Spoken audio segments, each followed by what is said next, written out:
Okay, so by now I'm sure you all have heard about the Free Congo movement, and what I'm about to do in this video is just summarize to you what this is about, and I also want to give a few points to those of you who are protesting and some actions that you can take today to change the course of history. Okay, so the summary, what is actually happening in the DRC?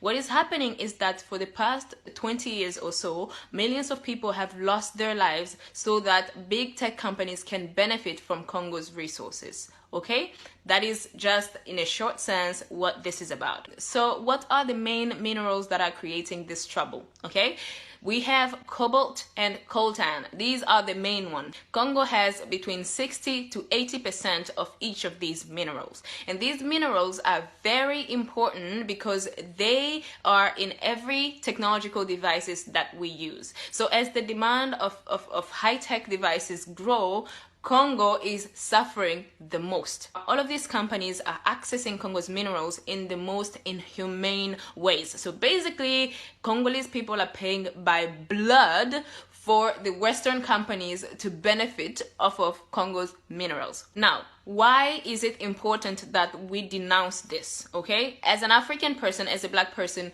you should understand that Congo is a very important country on the African continent. Okay, I'm gonna explain why.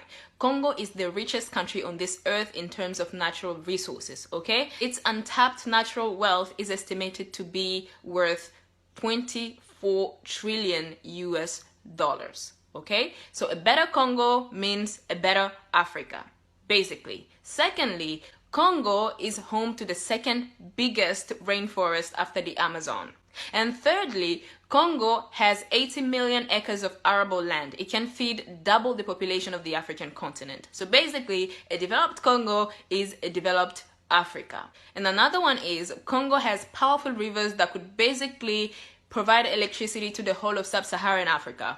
This is why Congo is vital. It's important. Now, why is the mainstream media not speaking about this? They are not speaking about this because all of these media outlets are paid by the same people who are benefiting from what Congo is going through for more than 20 years. Okay, that is why you don't see it on TV. And this is why we as Africans have to amplify this. Now, to Congolese influencers, all I have to say is some of you guys are disappointing.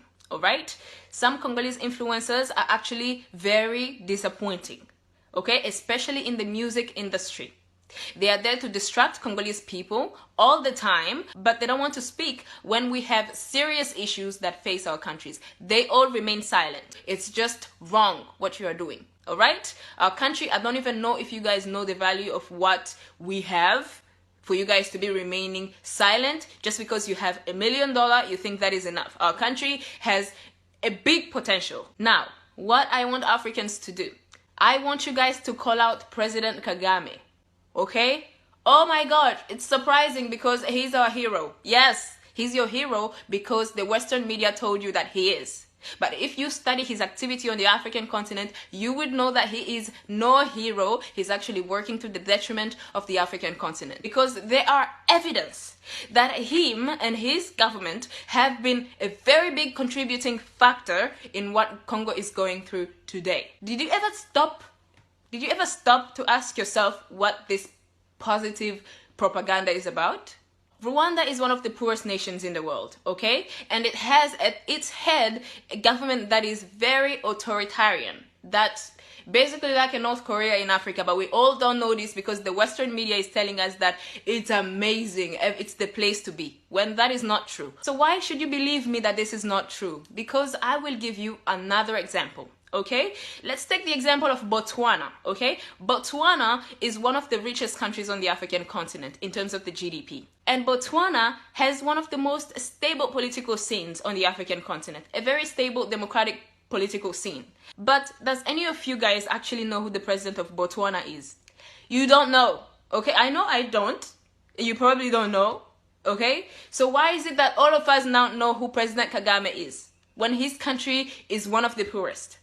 It's not even in the list of the richest countries on the continent. Then what you should be asking yourself is that, what is this fuss about? Now, the reason why most of you guys are wanting to see another image of the African continent today is because the mainstream media has shown you an image of Africa that is tarnished. okay? And I want you guys to understand that that tactic by the Western media or the mainstream media is not just about negative news. They also do it in positive news. They are flooding your screens with positive news about Rwanda because they want you to ignore what Rwanda is doing to benefit them and also destabilize the African continent, okay? At its own advantage. Now, we need an advanced, developed Africa. We don't need one developed African country. We need a developed African continent. And this is why we are going to call out President Kagame. And I know you're going to say that, okay, why are you blaming him and you're not blaming everybody else? Oh, trust me, I am blaming everybody else. And the reason why I want you to call out Rwanda is because we want to show them that we are informed. We're not stupid. And if you want to read, if you want some resources that you need to read, please message me. I have readily available resources for you to read. Okay? This is not a secret. Everything that I'm saying to you today, everything that I'm saying to